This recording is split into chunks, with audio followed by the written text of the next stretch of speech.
My name is Elizabeth, and I was 22 when I believed I still had a home to return to. It sounds ordinary, doesn't it?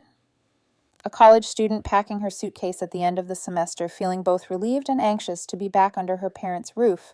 For most people, going home means warmth, safety, maybe a family dinner waiting. For me, going home was about reclaiming the room where I had built my secret world. I didn't know it yet, but that world had already been dismantled. I grew up in Westfield, in one of those picture-perfect neighborhoods where all the houses look similar. Two-story colonials with white fences and neat lawns. On the surface, my parents Harold and Grace Peterson were the model couple. Dad worked as a financial advisor. Sharp suits, polished shoes, never late for a meeting. Mom ran a real estate office with the kind of composure people trusted instantly. We had the photographs, the carefully framed family vacations, the posed smiles at Thanksgiving dinners. Outsiders envied us. But inside that house, everything revolved around one currency: performance. From as far back as kindergarten, perfection was the standard, not the goal. A report card filled with A's wasn't a triumph. It was an expectation. A single B meant tense silence at dinner. My parents didn't clap at my piano recitals unless I had the lead. They didn't attend debate competitions unless I was a finalist. Love was never unconditional. It had to be earned again and again, like a contract renewed each semester. By middle school, affection dwindled to nods across the table. Good job was the warmest phrase I heard. Their questions revolved around grades, internships, career paths. Never about who I was becoming, what I wanted, or what I feared. At night, I'd retreat to my bedroom, the only place where I allowed myself to breathe. I painted the walls pale blue, covered them with sketches of buildings I designed in secret. Towers, bridges, but mostly community centers, places filled with light and people laughing. I didn't want to create monuments. I wanted to create belonging. The one person who ever told me I was enough was my grandmother Margaret. She lived 3 towns away in a cluttered little cottage that smelled of sugar cookies and lavender. Summers with her were different. She'd ruffle my hair while we baked and whisper, "Your worth isn't in your report cards, Elizabeth. It's in your heart." When she passed away suddenly, I was 12. The day we buried her, I clutched the jewelry box she left me inside: a simple pearl necklace and a few trinkets from her youth. To my parents, it was just a box. To me, it was proof that someone in my bloodline had loved me without conditions. Architecture wasn't a random choice. Since I was 8, I'd sketched buildings in the margins of notebooks. I wanted to create spaces that offered what my own house never did: safety, community, warmth. That dream carried me through high school, where I played the role of the overachiever, straight A's, debate team captain, newspaper editor. The day I got my full scholarship to Westmore University was the last time I saw true pride in my parents' eyes. And even then, I couldn't tell if it was pride in me or pride in the resume they had engineered. Leaving for college was like exhaling after years underwater. Westmore was my first taste of freedom. I shared a dorm with Mia, a journalism major from Brazil, whose laugh could fill an entire hallway. She introduced me to Jordan, a computer science student with sarcastic humor and an endless stash of snacks. For the first time in my life, people liked me for who I was, not for the trophies I carried. I discovered what friendship could feel like: unconditional, unmeasured. I thrived academically, too. My projects in architecture weren't just graded highly. Professors noticed something in my designs. One Dr. Amelia Torres became a mentor, praising how my work emphasized human connection, not just sleek lines. For the first time, I believed in my dream of designing community centers that could change lives. But while I was building a new self at Westmore, my connection to my parents thinned into something almost transactional. Weekly phone calls that felt like business meetings. Are you maintaining your scholarship? Have you found an internship? Never are you happy, or are you eating well? I didn't tell them about Mia or Jordan. I didn't tell them how it felt to laugh until midnight without fear of being scolded for wasting time. Something in me knew they wouldn't value those stories. As summer neared, I told myself home would still be home. I imagined returning to my blue-walled bedroom, pulling out my grandmother's pearl necklace, curling up with my architecture books. During our last call, I mentioned summer plans. My mother's voice was distracted. "We'll figure it out when you get here." That was all. I should have heard the warning in her tone, but I didn't. I was too focused on finals, too determined to end the year strong. And I did. I aced my presentations, earned a spot on the dean's list, even won an award for my community center project. Mia and Jordan threw a tiny dorm room party with cheap sparkling cider. We laughed, hugged, and promised to text every day. When Mia hugged me goodbye, she whispered, "Are you sure you'll be okay going home? You never talk about your parents with excitement?" I smiled weakly. "It's only 3 months. I'll work, save money, add to my portfolio. Besides, I have my room, my books, my things." Jordan squeezed my shoulder. "Call us if you need anything." Anything. I nodded, not realizing how prophetic his words would be. The morning I left campus, I paused outside my dorm room suitcase in one hand, portfolio in the other. I looked back at the walls covered in sketches and thought, in 3 months I'll return. I'll be fine. My sanctuary still waits for me. On the bus, I pressed my forehead to the window, watching the college town fade into suburbs. Despite my unease, part of me longed to lie in my childhood bed, surrounded by everything familiar. I texted my parents' bus arriving at 4:30. "See you soon." No reply. I assumed they were busy. 6 hours later, as the bus rolled into Westfield, a strange heaviness settled in my chest. I gathered my things, one suitcase, a laptop bag, a case of my best architectural drawings, and stepped into the summer heat. Sweat trickled down my back as I walked the 15 minutes to our street. Each step felt heavier. Something was wrong, though I couldn't name it yet. Then I saw it. From a distance, the house looked altered. A large red and white sign stood on the lawn, shouting words that made no sense. Sold. Not even through my mother's agency, through her competitors. My pace slowed, confusion sliding into dread. My eyes caught the driveway. Cardboard boxes. Dozens of them. Some taped, some soaked from rain. My heart thudded so hard I thought I might collapse. Those weren't random boxes. They were mine. And in that moment, without a single warning from the two people who raised me, I understood the sanctuary I had trusted no longer existed. My home was gone. Mrs. Agnes Wright, our 70-year-old neighbor, was the first voice I heard. "They've been sitting there for 3 days now," she called from her porch, her voice edged with pity. I turned toward her in disbelief, sweat sticking my hair to my forehead. 3 days. My throat felt dry as paper. She shuffled closer, hands clutching the porch railing. "I tried calling your parents when I saw them carrying things out, but they told me you already knew. That this was all planned." She studied my face. "You didn't know, did you, dear?" I shook my head, the world tilting slightly. My suitcase slipped from my grip and hit the pavement with a dull thud. The nearest box was half collapsed from rain. I crouched, hands trembling, and pried open the damp cardboard. Inside my books, architecture texts I had saved for years to buy were stacked carelessly, their covers warped and pages swollen. Some had mold already creeping across the edges. I pulled one out, the spine crumbling in my hand. This wasn't packing, this was disposal. My chest tightened with panic. My grandmother's jewelry box, the one thing I could never replace. Where was it? I ripped through another box, then another. Clothes, notebooks, old shoes, thrown together like garbage. My pulse pounded in my ears as I fumbled for my phone. The call connected after 4 rings. "Hello, Elizabeth." My mother's voice was clipped professional, as if I were one of her clients. "Mom, what's happening?" "There's a sold sign in the yard. My things are in boxes on the driveway. Where are you?" My words tumbled out in a rush edged with hysteria. "Yes, we sold the house. Your father and I relocated to Florida." She might as well have been giving me the time of day. "What? When you never mentioned moving. Where am I supposed to go? My dorm is closed for the summer." "You're an adult now. You have a scholarship. You need to handle your own arrangements." Her tone was cool, detached. I stopped in the middle of the driveway, books and damp clothes scattered around my feet. "Handle it. All my things. Grandma's jewelry box. It's gone. Where is it? Where am I supposed to sleep? Do you even care?" There was the faintest sigh on the other end of the line, not of regret, but of irritation. "We kept what was important. The rest is there for you. You should be thankful we didn't donate everything." Something inside me snapped. "Thankful you threw me out without warning. You didn't even have the decency to tell me." "Handle it, Elizabeth. You've always prided yourself on your independence. Now's your chance to prove it." Then the line went dead. I stood frozen, the phone pressed to my ear, long after the call ended. The street was too quiet. A dog barked distantly. My entire childhood, my carefully crafted academic success meant nothing. I had been discarded like one of the waterlogged boxes on the driveway.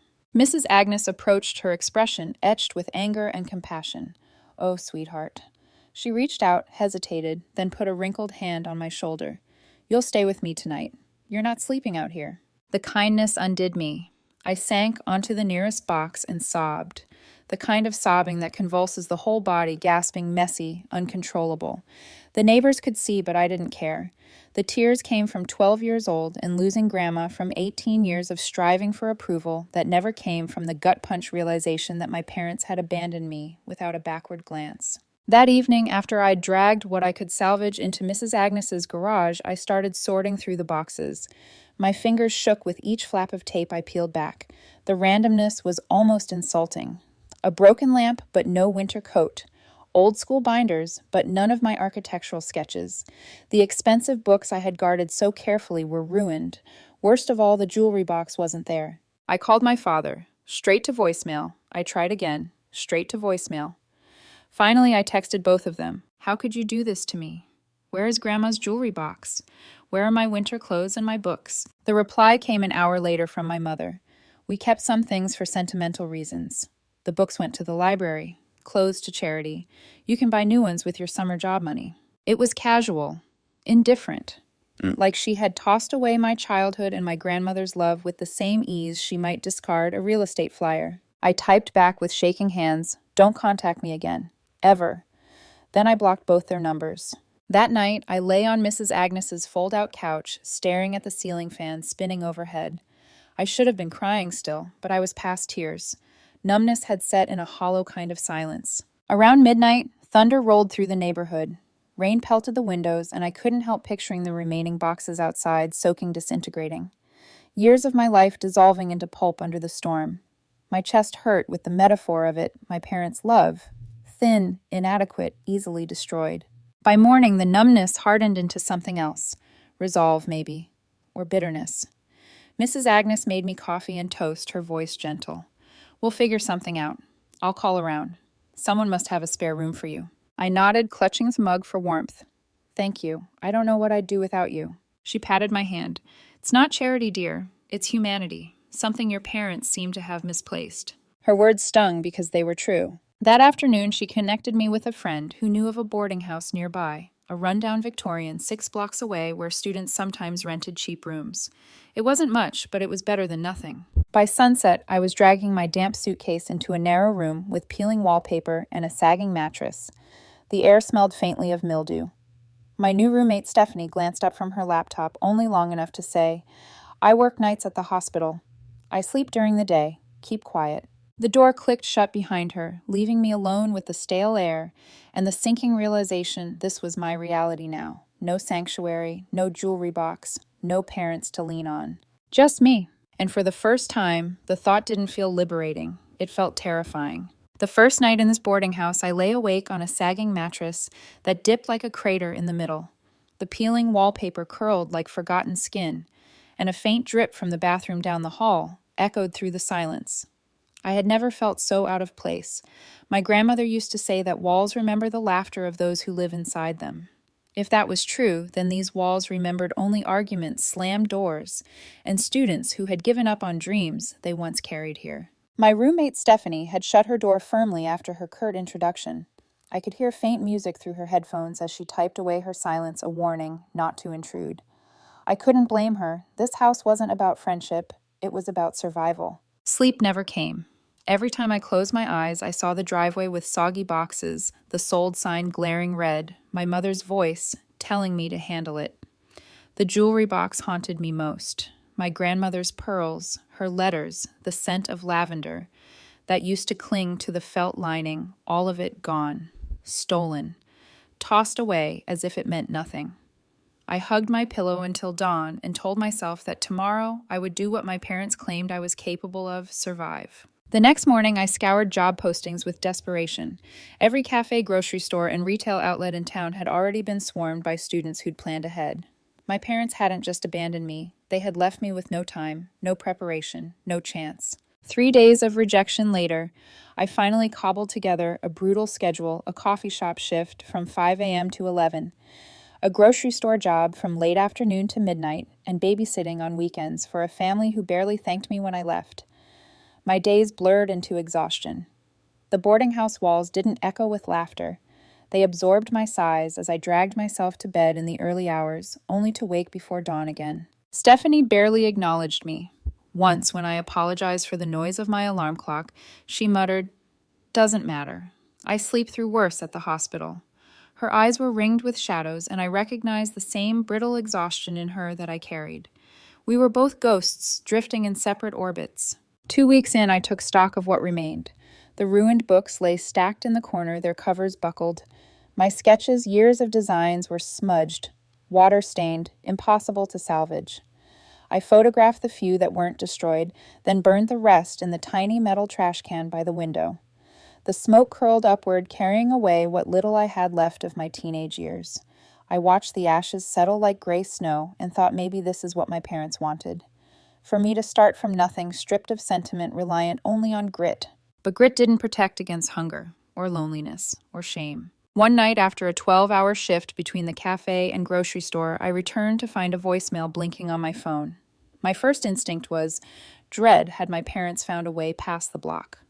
But the voice wasn't theirs. It was Aunt Catherine, my mother's younger sister. "Elizabeth, it's Catherine.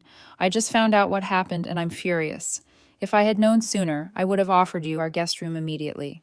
Call me when you can." Her voice shook with anger, not at me, but for me. I called back, half expecting her to scold me for exaggerating. Instead, she said words that made my knees buckle. "Your mother mentioned it in passing during our monthly call like it was nothing. She said you were being dramatic about the situation." Elizabeth, this wasn't sudden. They'd been planning the move for months. I gripped the edge of my rickety desk. Months. And they never told me. They used the money from selling the house to buy investment properties in Florida. Real estate development. That's what your mother said. They wanted the capital. Catherine's disgust dripped through the line. They didn't just move. They cashed out their lives here and yours too. My chest constricted. So it wasn't negligence. It wasn't absent-mindedness. It was deliberate. Calculated. They had stripped me of my home and possessions to bankroll their ambitions. Why didn't they tell me? My voice cracked. Because they didn't want resistance. They knew you'd fight back. Easier to blindside you. For a moment, I couldn't breathe. I sank into the chair, the wallpaper spinning around me. My parents hadn't just abandoned me. They had betrayed me with precision, cutting me off from every safety net, ensuring that I couldn't interfere. Elizabeth Catherine said softly, "I'll send some money to help. I know you're proud, but please don't refuse." "I can't take it," I whispered, though my hands shook with the temptation. Pride, or maybe fear of owing anyone, made me resist. "I'll figure it out." "You shouldn't have to. You're still a student." Her words warmed me even as I declined, but Catherine insisted and sent a small transfer anyway, arriving just in time to cover a late rent payment I couldn't afford. That gesture, unexpected, undeserved in my mind, was the first thread of proof that family could mean something different, that not all blood ties were poisoned. That night, as I sat with the glow of Catherine's kindness still in my chest, I realized something I hadn't let myself acknowledge. My parents hadn't just moved away. They hadn't just sold the house. They had erased me from their narrative like I was nothing more than a line item they had decided to cross out. The jewelry box wasn't just a keepsake. It was my anchor to a love that had been real, unconditional. And now it was gone. The grief hit like a wave, nearly drowning me. But beneath it, a small current pulled in another direction, anger. If they thought discarding me would break me, they underestimated what their cruelty had built inside me. I wasn't sure what survival would look like yet, but I knew one thing as I stared at the ashes of my sketches and the blinking light of Aunt Catherine's text message confirming the transfer. I might be alone. I might be broke. I might be living in a room where the wallpaper curled like a wound. But I wasn't finished. Not yet. The human body can only endure so much before it begins to betray you. I told myself that exhaustion was temporary, that if I just pushed harder, worked longer, I could make it through the summer. But by the end of June, my reflection in the cracked mirror above the sink told a different story. Hollow cheeks, eyes ringed with bruised shadows. My shoulders hunched from fatigue, like my bones had grown too heavy. Mornings began at 4:30 a.m. when the alarm blared in my ear. I would stumble down the boarding house stairs, half awake, shoes barely tied to walk to the cafe in the pre-dawn air. The smell of coffee was no comfort when I had to force my trembling hands to pour lattes for impatient customers who complained if the foam wasn't perfect. By noon, my head pounded with caffeine fumes and fatigue, but I had no choice but to march to the grocery store for the second shift. By the time I finished shelving boxes at midnight, my body buzzed with a sickening mix of exhaustion and adrenaline. Food became an afterthought. Lunch was day-old pastries the cafe let me take home. Dinner was discounted, canned soup from the store. By July, my clothes hung loose belts cinched tighter just to hold my jeans up. But it wasn't only my body. My grades, once flawless, began to unravel. I had enrolled in a single summer class thinking I could balance it with work. I was wrong. During lectures, my eyelids sagged. My notes turned into incoherent scribbles. My first exam came back with a failing grade. The professor pulled me aside, his voice gentle. "Elizabeth, this isn't you. Should you consider withdrawing before your GPA suffers?" Withdraw. The word hit me like a slap. My scholarship required a minimum GPA. If I withdrew or failed, everything I'd fought for would collapse. I forced a smile and mumbled something about adjusting, but inside, terror gnawed. The terror followed me everywhere. At the grocery store, I would freeze between aisles, forgetting what I was supposed to do. Once I caught sight of a woman with the same haircut as my mother. My chest seized, my vision blurred, and I dropped an entire box of cereal. My manager scowled. "If you can't leave your personal problems at the door, don't bother coming in." I apologized, but the panic lingered long after. By mid-July, I developed a cough that never left. The air conditioning at the cafe chilled me to the bone, sweat from my commute still clinging to my clothes. At night, I lay shivering sheets, damp with fever sweat, but I couldn't miss shifts. Rent was due. Food needed buying. When the eviction notice arrived, I nearly laughed. Stephanie had moved out to live with her boyfriend, leaving me with the full rent. My landlord gave me 10 days to pay or leave. 10 days. I didn't have the money, not even close. For the first time in weeks, I unblocked my father's number. My pride crumbled under the weight of survival. He answered on the second ring, his voice stiff. "Elizabeth, I assume you're calling about money." I swallowed hard. "Dad, I can't keep up. I'm working 3 jobs. I'm about to lose my housing and my scholarship. Please, I need help." Silence stretched. Then his voice hardened. "Your mother and I believe you're experiencing necessary growing pains. Real life isn't easy. You can't expect us to hold your hand forever." Growing pains. My voice cracked with disbelief. "You left me homeless without warning. I'm sick. I can barely eat. I'm failing classes. And you think this is what character building? You've always had an inflated sense of entitlement. We gave you 18 years. That's more than most parents provide." The phone shook in my hand. "You didn't just stop supporting me. You sabotaged me.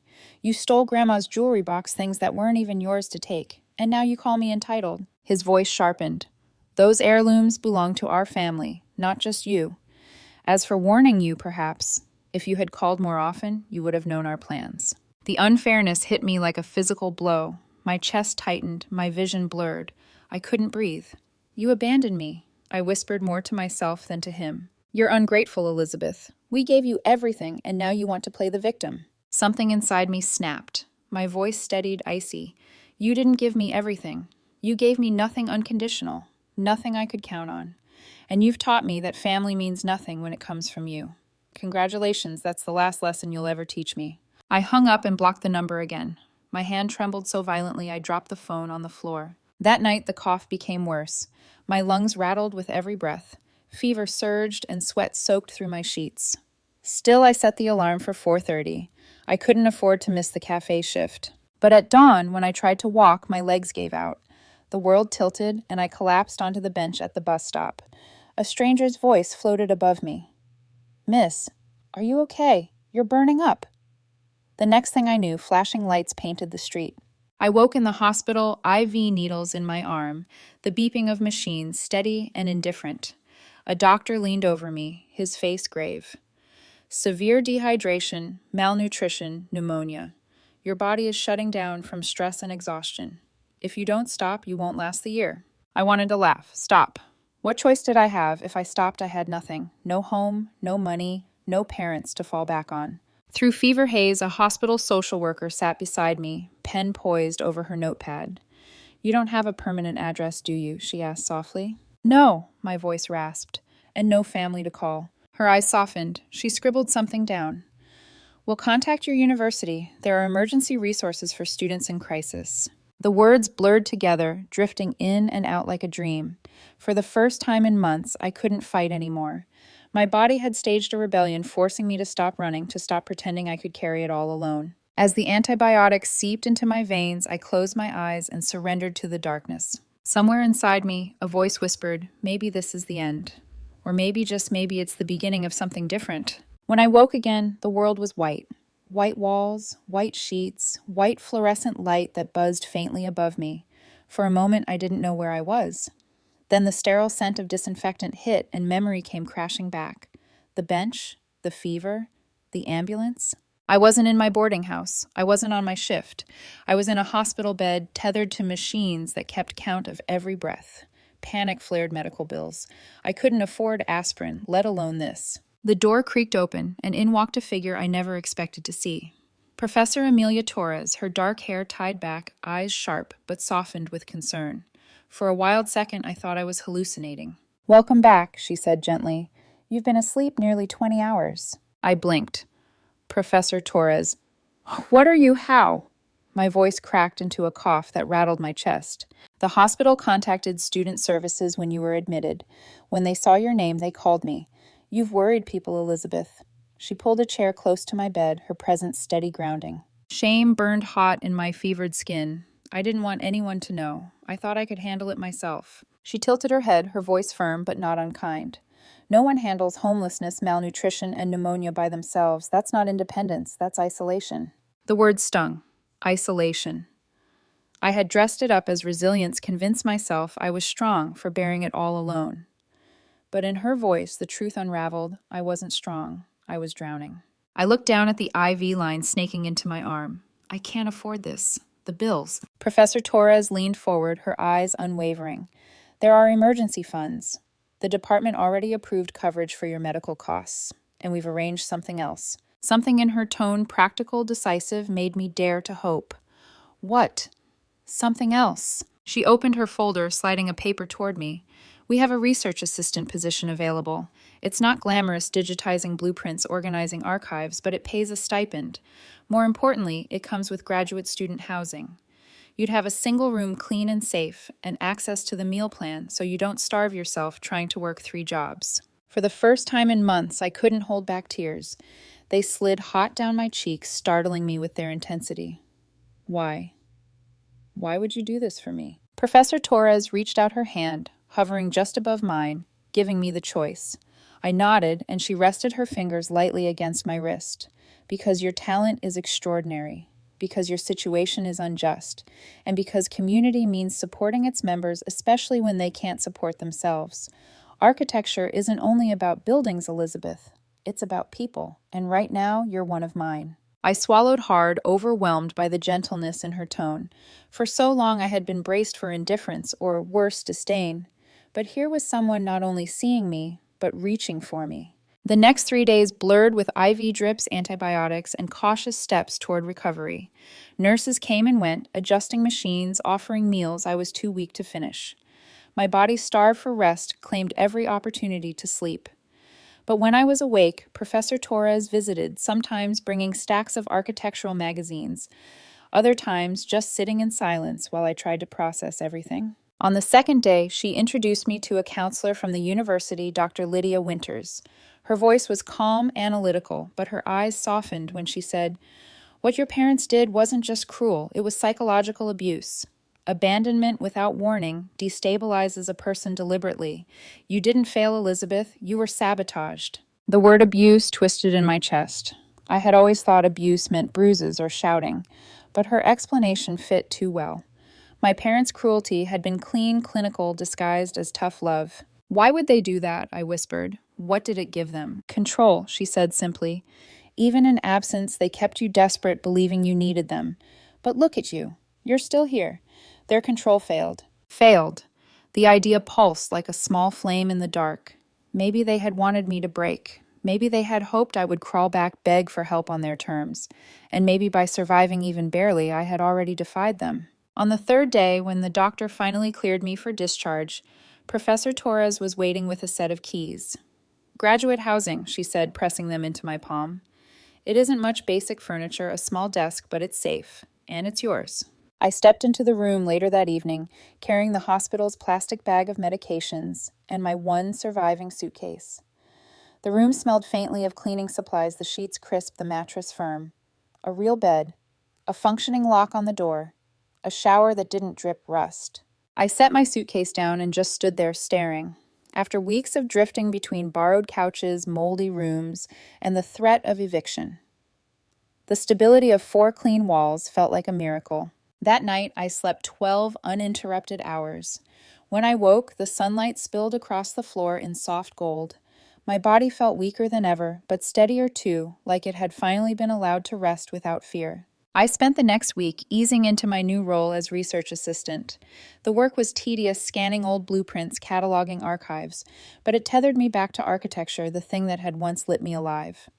The graduate students treated me like a peer, not a burden.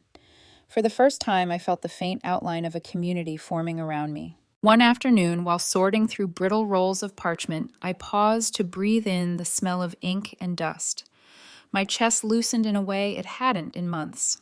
This, I thought, is what survival is supposed to lead to, not just enduring, but finding a foothold. Yet even with safety secured, I carried ghosts. Every time I opened my phone, my blocked contacts list taunted me. My parents' numbers sat there unreachable, but always a tap away. I wondered if they thought of me at all, or if I had been erased completely from their story. Professor Torres must have sensed it. One evening after I lingered in the archive long past my hours, she said quietly, "You don't owe them forgiveness. You don't even owe them contact. What you owe is to yourself to rebuild on your terms." On my terms. The words echoed in me steady and sure. That night, lying in my clean bed, I touched the empty space where my grandmother's jewelry box should have been. Grief still burned, but beneath it, for the first time since that terrible June day, a flicker of something else rose up. Hope. The first week in graduate housing passed in a haze of sleep antibiotics and bland cafeteria meals. My body, starved for months, greedily accepted the routine. I woke in a real bed, showered without rust-colored water, ate 3 meals that didn't come from a discount bin. The stability was so new, so fragile, that I treated each day like a borrowed miracle. But survival isn't the same as living. Once the fog of illness began to lift, the silence pressed in. My new apartment was clean, yes, but it was also bare. 4 walls and a bed didn't erase the hollow ache of abandonment. It was Dr. Winters, my university counselor, who insisted I couldn't navigate it alone. She leaned forward in our first session, her voice steady but compassionate. "Isolation will tempt you, Elizabeth.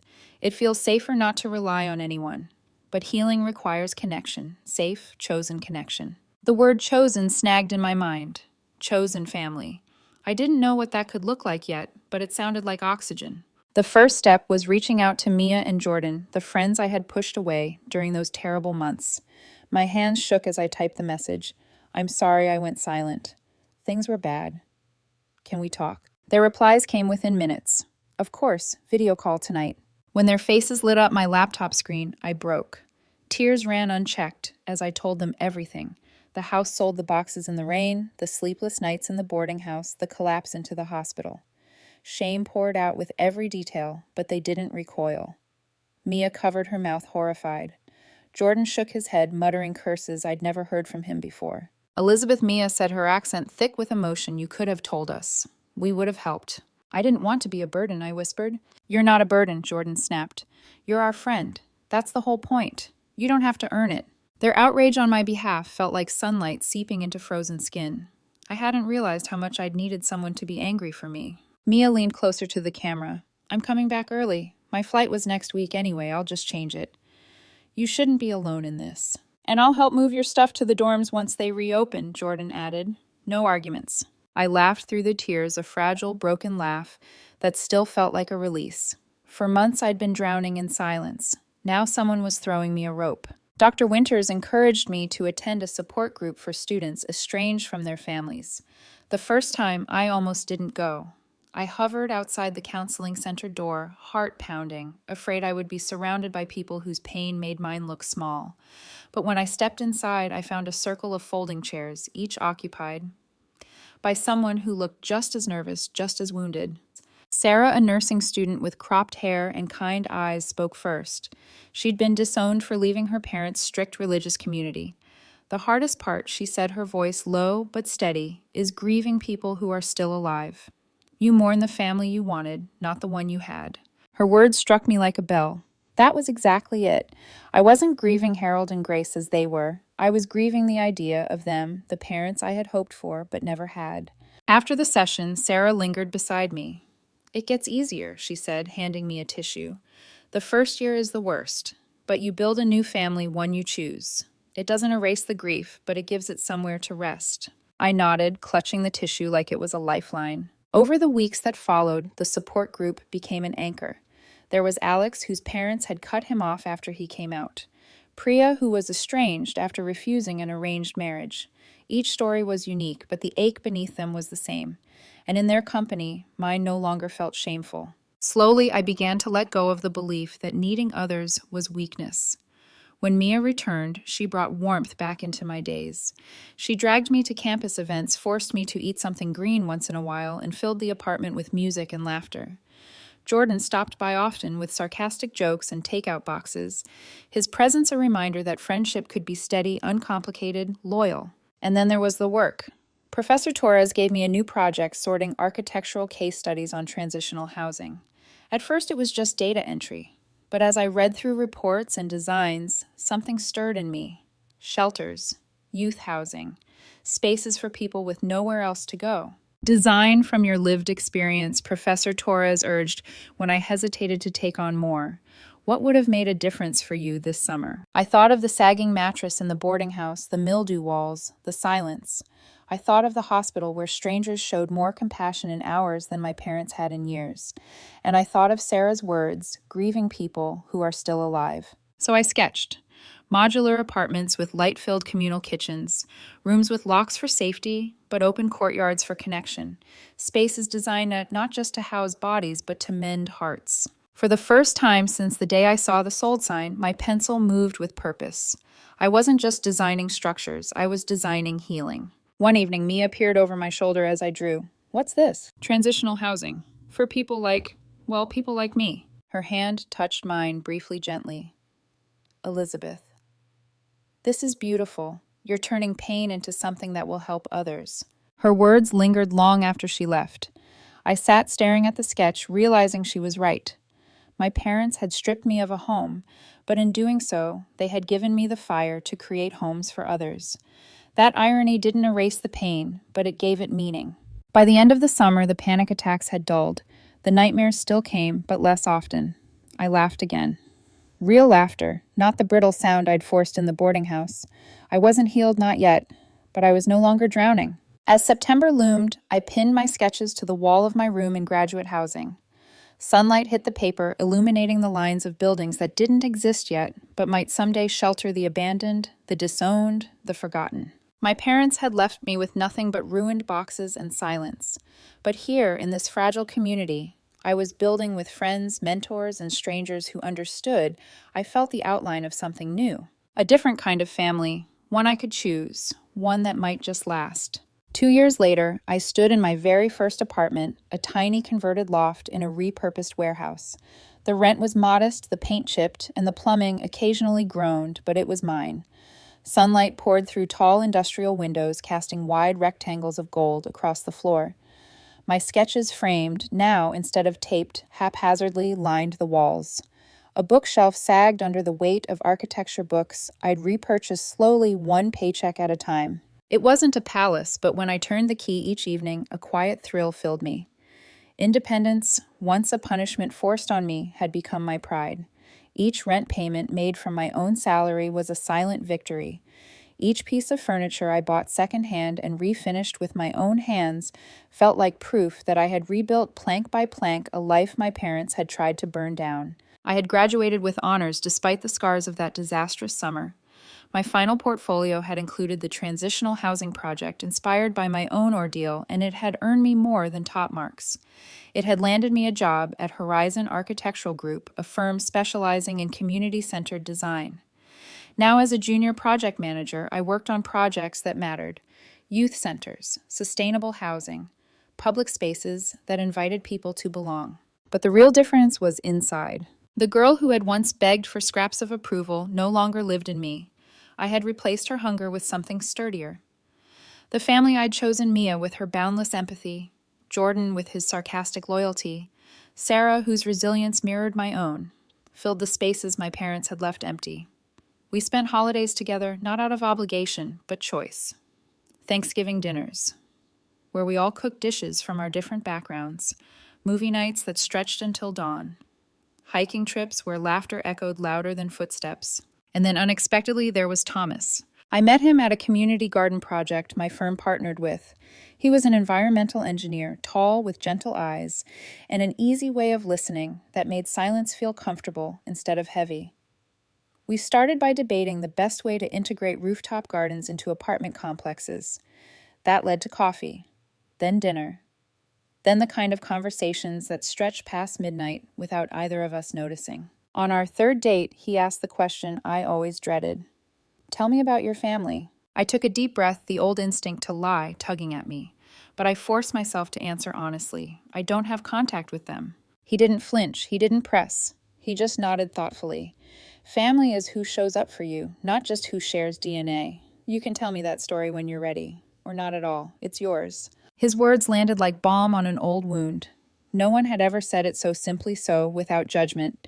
For the first time, I felt no shame in the truth. Weeks later, when I finally told him everything about the driveway boxes, the jewelry box, the hospital, he didn't look at me with pity.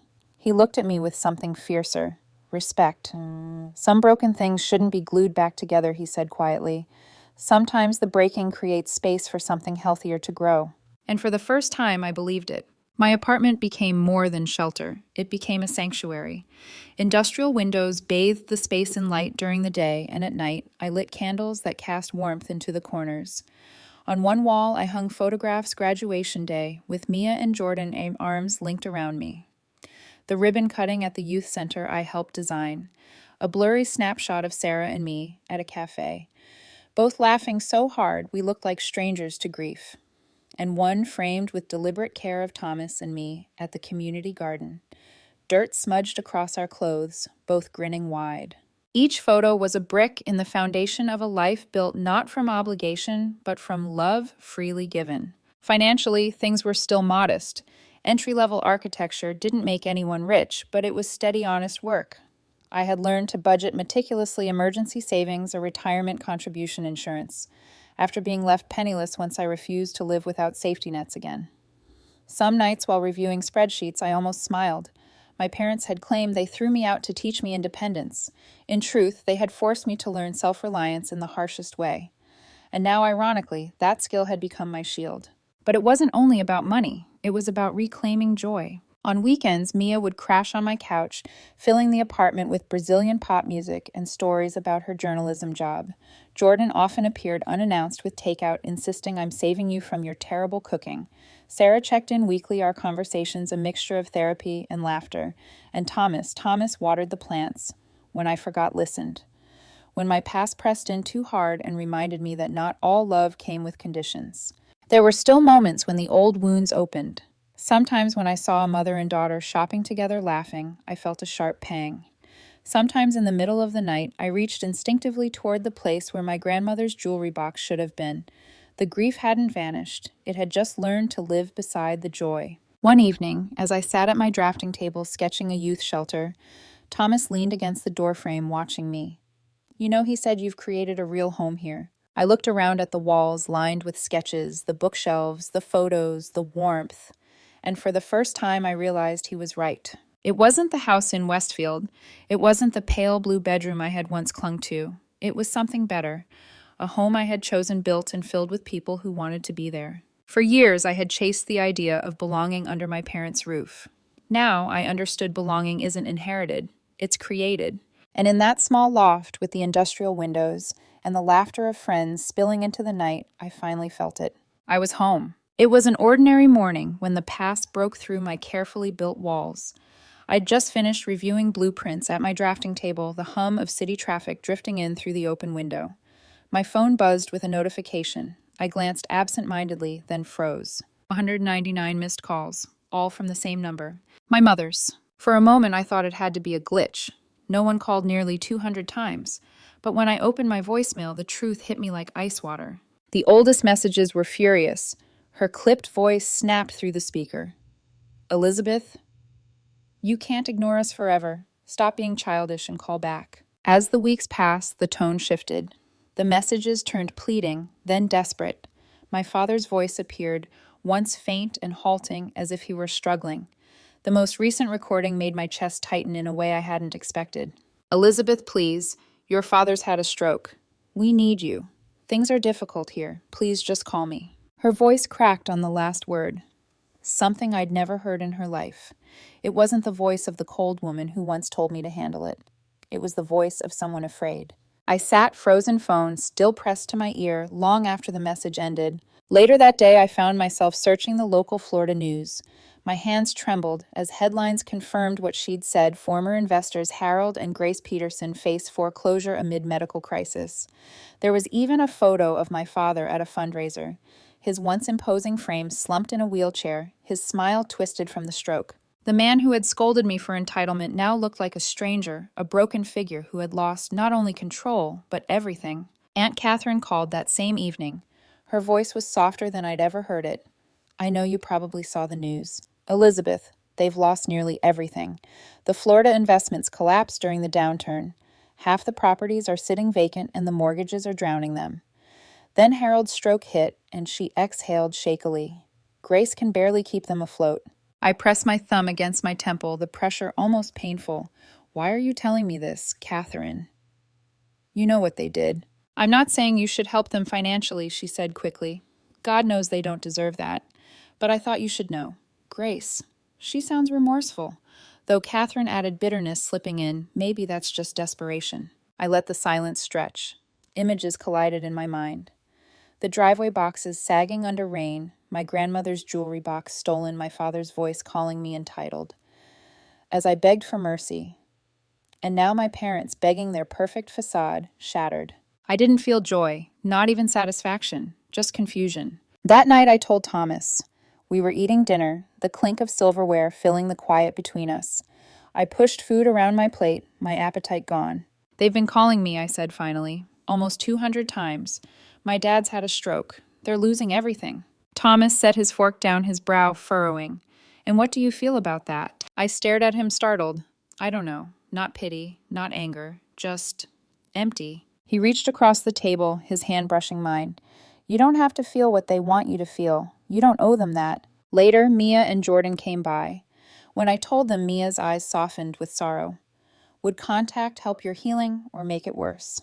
That's the only question that matters. Jordan, blunt as ever, shook his head. They're strangers who hurt you.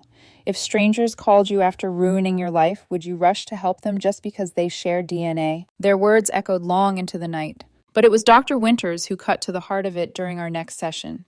She leaned back in her chair, watching me carefully. Elizabeth, forget what they need. What do you need? Closure, acknowledgement of harm. Or nothing at all. Your needs matter more than their crisis. Her question sat heavy in my chest. What did I need? I closed my eyes, remembering the girl on the driveway clutching ruined books in the rain. Remembering the nights I starved to pay rent. Remembering the sterile hospital where strangers had saved me. I realized I didn't want reconciliation. I didn't want to slip back into the cycle of hope and disappointment. But I wanted resolution. I wanted to look them in the eyes and speak the truth that had burned in me for 2 years. Not a voicemail, not a letter. Face to face, on my terms. That night, I booked a flight to Florida. 48 hours, I told myself. Long enough to face them, short enough not to be pulled back into their gravity. The Florida airport was a blur of vacationers in sandals and sun hats, families laughing as they headed to beaches. I moved through them like a shadow carrying only a small bag and a heart that hammered like a drum. I picked up a rental car and followed the GPS to a modest rehabilitation facility on the outskirts of Jacksonville. Nothing about the low beige building suggested the magnitude of what waited inside. As I parked, I stared at the entrance palms slick with sweat. My parents had stolen my home, my heirlooms, my security. Now fate had stolen theirs. I wasn't here to forgive. I was here to finish the chapter. The rehabilitation center was quieter than I expected. The air smelled faintly of disinfectant and wilted flowers, the kind that sat too long in vases. Families murmured in corners. Nurses moved briskly down polished halls, and somewhere far away a television played a game show, Laugh Track, that felt cruelly out of place. I spotted her first. My mother Grace sat in the waiting area, but she was almost unrecognizable. Gone was the immaculate real estate professional with glossy hair and sharp heels.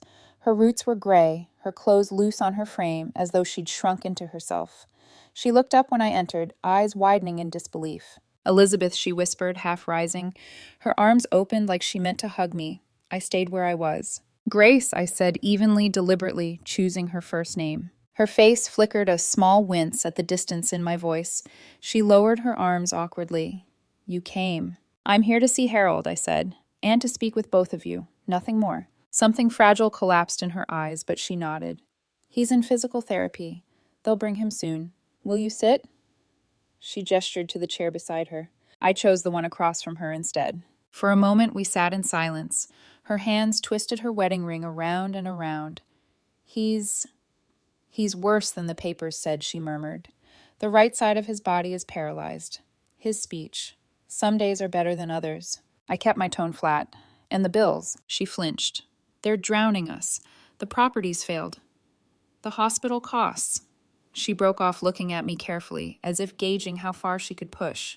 "It's been hard." I said nothing, let her fill the silence with her discomfort. When the nurse finally wheeled my father into the room, my breath caught despite myself. Harold Peterson, once so commanding, was slumped in a chair, one arm limp in his lap, his face drooping on one side. His eyes, still sharp, widened when they found me. Edie. The word was slurred, thick, but unmistakable. For a moment I saw the shadow of the father who had once lectured me about scholarships, who had told me second place wasn't enough. And then I remembered the driveway, the rain, his voice calling me entitled as I begged for help.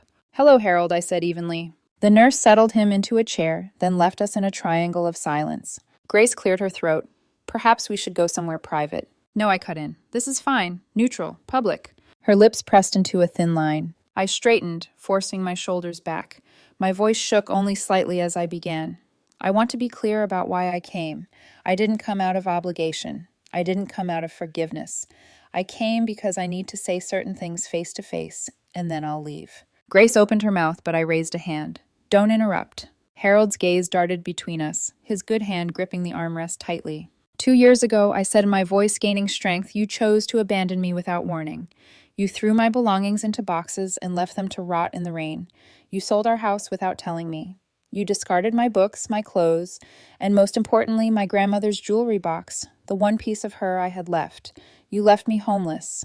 And when I begged you for help, you called me entitled." Grace's face crumpled. "We never meant—" I raised my voice. "You did mean it. You planned it for months. Aunt Catherine told me. You wanted a clean slate in Florida, and I was inconvenient. So you erased me." Tears streaked down her cheeks. Harold's mouth twisted, his voice gravelly. Sorry, Edie."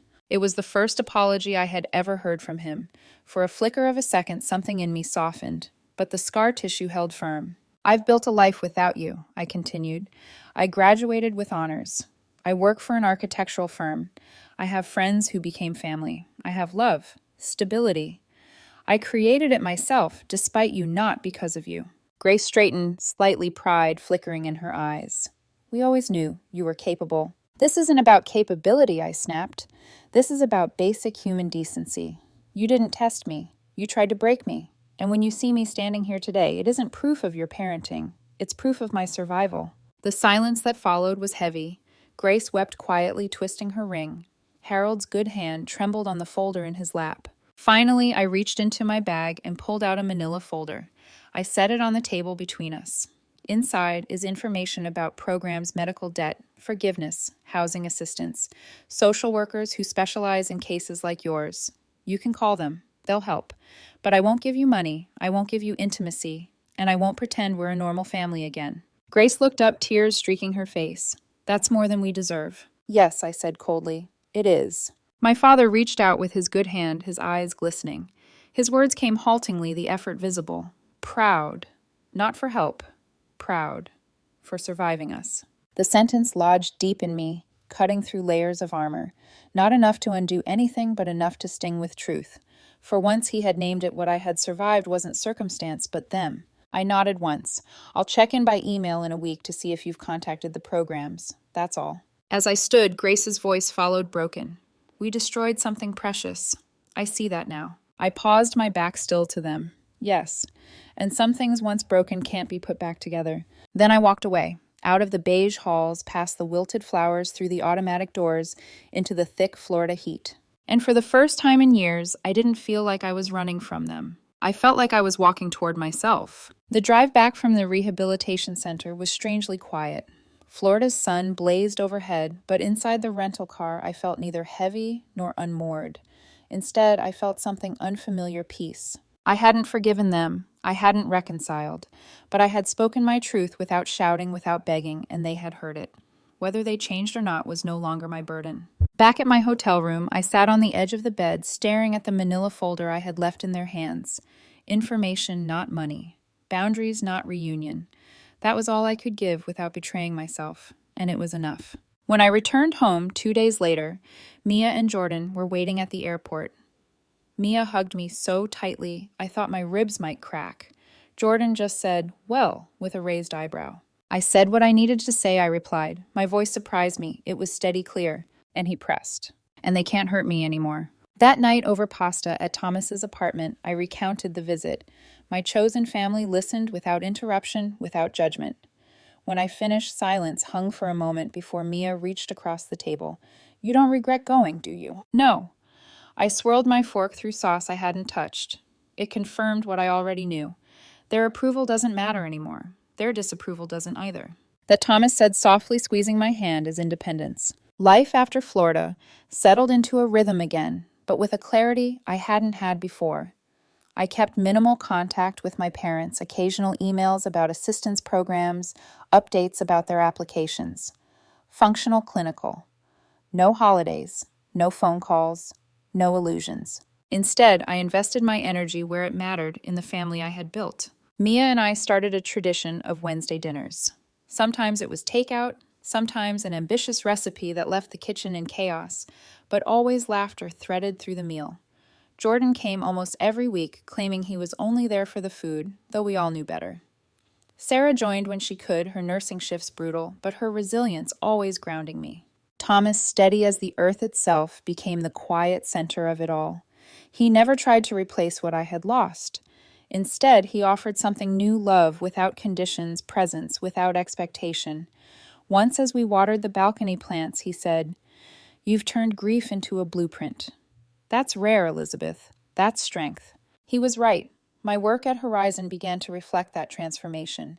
I specialized in projects for those society often overlooked youth aging out of foster care, people estranged from families, individuals who needed more than shelter. They needed belonging. The transitional housing design I had once sketched out of my own pain became a real project. Standing at the ribbon-cutting ceremony months later, scissors in hand, I looked at the rows of small apartments with their communal courtyards and shared kitchens. Sunlight glinted off the windows, and in them I saw not only the reflection of a building, but of every step that had led me there: the soggy boxes, the hospital bed, the empty boarding house room. Those memories still hurt, but now they fueled creation. One evening, as I walked through the finished youth center, I found a girl sitting alone in the courtyard. She couldn't have been older than 17, her backpack clutched tight to her chest. When I asked if she was okay, she whispered, "My parents kicked me out." I sat beside her on the bench. "Mine did too," I admitted. Her eyes widened. "But you're okay." I smiled gently. "Better than okay. I built something out of it. And you will too." For the first time, I believed those words completely. The grief didn't vanish. Some nights I still dreamed of my grandmother's jewelry box, of its velvet lining, and the pearls I would never hold again. But the ache no longer defined me. It was a scar, not a wound. On the second anniversary of the day, I found my life in boxes. Thomas surprised me with a small framed sketch. Not one of my designs, but a simple drawing of a house with open doors and light spilling from its windows. Beneath it, he had written, "The family you built lives here." I cried not from sorrow, but from gratitude. Gratitude for the people who had stepped in when my own blood had stepped away. Gratitude for the resilience that had carried me when I wanted to collapse. Gratitude for the life I had created from ashes. Looking back, I realized something profound. The boxes my parents left me with weren't just filled with ruined belongings. They carried an unintended gift freedom. Their betrayal forced me to build a life not on conditional love or rigid expectations, but on authenticity, choice, and connection. Family isn't DNA. It isn't shared holidays or photo frames. It's who shows up when you collapse on a stranger's porch. It's who sits with you in hospital rooms, who answers messages at midnight, who sees your scars and doesn't flinch. I found my family not in the people who raised me, but in the people who chose me. And I chose them back. So when people ask me, now what happened that summer, I tell them this. Yes, my parents abandoned me. Yes, I nearly lost everything. But sometimes the things we think are endings are really beginnings in disguise. That summer didn't destroy me. It built me. And in the life I have now, in the laughter, the work, the love, I finally found home.